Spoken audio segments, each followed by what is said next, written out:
अध्यक्षस्थानी विराजमान असलेले मान्यवर आणि प्रमुख पाहुणे किंवा पर्यावरण सामाजिक मित्र संस्था यांच्या पुरस्कारासाठी आज आपण इथे जमलो आहोत।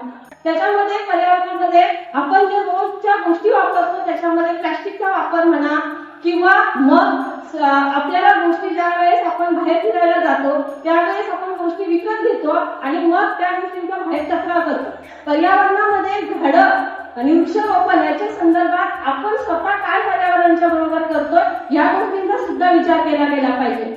आपण नो प्लास्टिक झोन असं प्रत्येक ठिकाणी लावलेलं असतं तरी सुद्धा आपण प्लास्टिकची पिशवी मागतो। आता ह्या प्लास्टिकच्या पिशवीचं काय होतं हे सगळ्यांना तुम्हाला माहितीच आहे। प्लास्टिकच्या पिशवीचा वापर हा आपल्या पर्यावरणासाठी नाही तर आपल्या स्वतःच्या आरोग्यासाठी सुद्धा घातक ठरत असतो। प्लास्टिकची पिशवीमध्ये काढलेलं किंवा ठेवलेलं अन्न हे आपल्या आरोग्यासाठी खूप घातक आहे।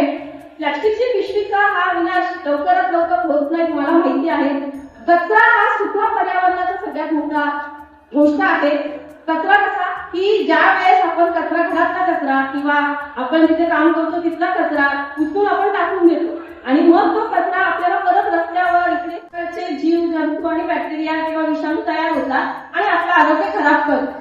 आता ह्या कचऱ्याची विल्हेवाट सर्वसाधारणपणे प्रत्येक ग्रामपंचायत पंचायत समिती टीव्हीवर आणि बऱ्याच पंचायत समितीमध्ये असं सांगितलं जातं की कचऱ्याची विल्हेवाट केली गेली पाहिजे।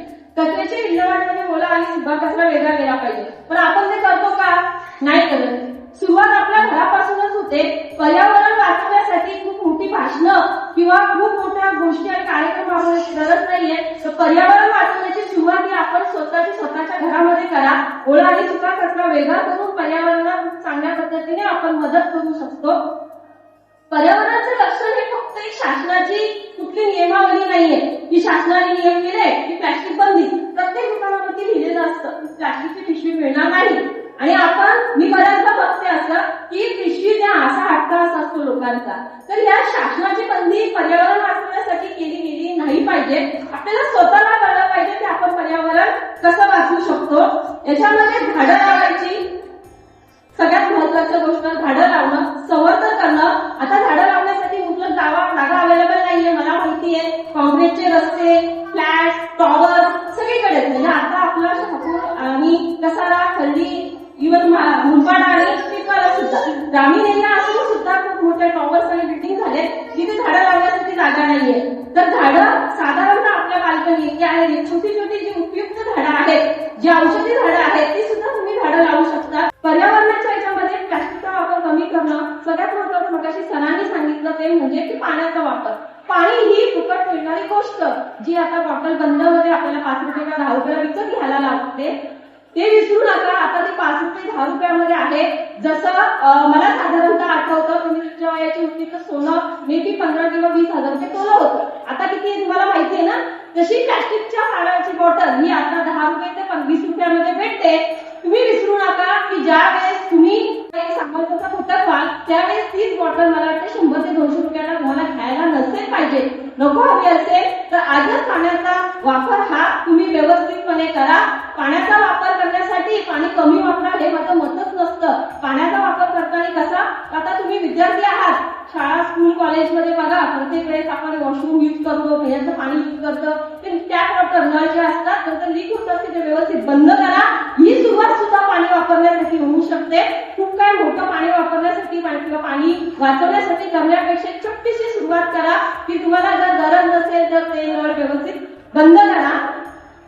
दुसरं म्हणजे काय की ऊर्जा बचत। ऊर्जा बचत हा सुद्धा सगळ्यात मोठा पर्यावरणाचा घटक आहे।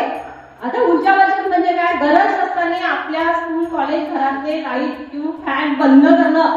ही सुरुवात घरातच नाही, स्कूल कॉलेज कार्यालयामध्ये नाही, सगळ्यात पहिले तर ट्रेन मध्ये करावी। कारण की बहुतेक वेळा मी बघते की ट्रेन मध्ये ज्यावेळेस ट्रेन खाली होते तर सगळे फॅन लाईट सगळे चालू असतात, ट्रेन सुरू व्हायला 10 मिनिटं लागतात आणि ते तसेच असतात। त्याचं लाईट बिल तुम्हाला येत नाही म्हणून ते तसेच असतात का हा प्रश्न आधी विचारा। नाही तर तेच सुरुवात करा। वीज वाचवणे हा सुद्धा पर्यावरणाला आपण एक छोटासा हातभार लावलाय हे होऊ शकते।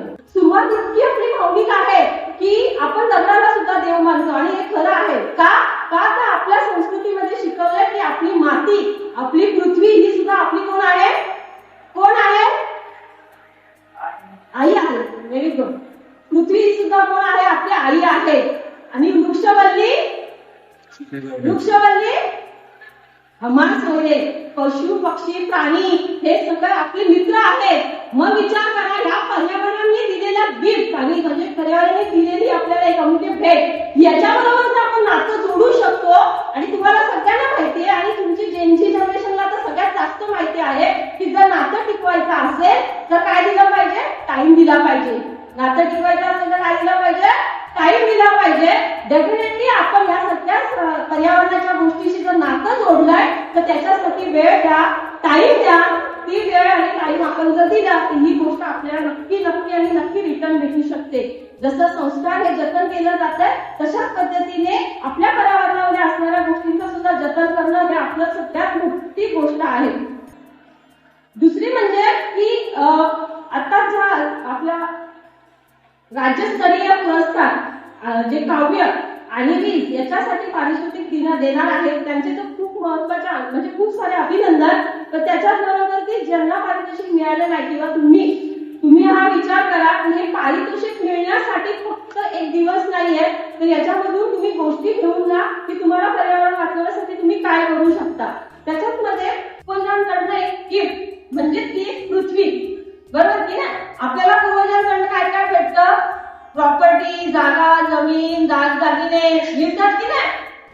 ती एक आपल्याला एक पूर्वजांकडनं आलेली एक भेट आहे. अशीच एक पूर्वजांकडनं आपल्याला भेट भेटली आहे पृथ्वी. आणि हा वारस हक्क म्हणून आपल्याला भेटलेली आहे. आता वारस हक्क म्हटल्यानंतर काय असतंय की ती पुढच्या पिढीला जशीच्या तशी परत देणं, पुढच्या पिढीला जशीच्या तशी परत भेटणं. आता तुम्ही ज्यावेळेस बाहेर निघाल त्यावेळेस बघा, जी पृथ्वी आपल्याला पूर्वजांकडनं गिफ्ट भेटली होती ती आपण जशीच्या तशी जोपासली आहे का? तशीच्या तशी ती पर्यावरणाला किंवा आपल्या पुढच्या पिढीला भेट देणं हा आपला सगळ्यात मोठा हक्क म्हणा.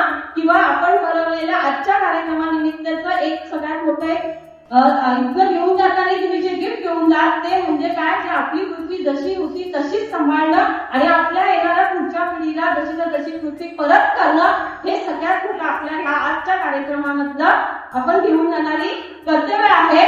आणि ह्या सगळ्या गोष्टींसाठी मीच विचार करते किंवा तुम्ही विचार करा की फक्त आणि फक्त पर्यावरण आणि तुमचं आरोग्य याची सांगड कशी घालता येईल याचा विचार करा. परत कोरोनासारखी संभावना आपल्यावरती यावी नाही त्याच्यासाठी पर्यावरण वाचवा, पर्यावरण जगवा आणि पर्यावरणाचे संरक्षण करा.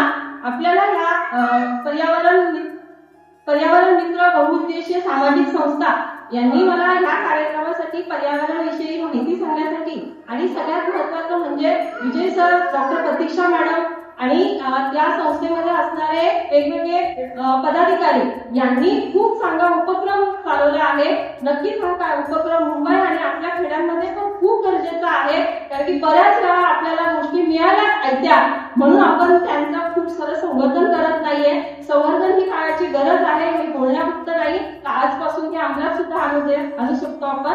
पर्यावरण मित्र बहुउद्देशीय सामाजिक संस्था यांनी या कार्यक्रमामध्ये मला बोलवलं आणि ह्या कार्यक्रमाच्या पर्यावरणाच्या जे स्पर्धक आहेत त्यांना खूप सारे अभिनंदन की असंच कार्य करत राहा. सामाजिक संस्थेचं सुद्धा कार्य खूप चांगलं आहे. सामाजिक संस्थेला पण खूप सारे शुभेच्छा की असे कार्यक्रम ठेवा जेणेकरून ह्या जनरेशनला ही गोष्ट व्यवस्थितपणे पटू शकते त्यांच्याच मार्फत. धन्यवाद.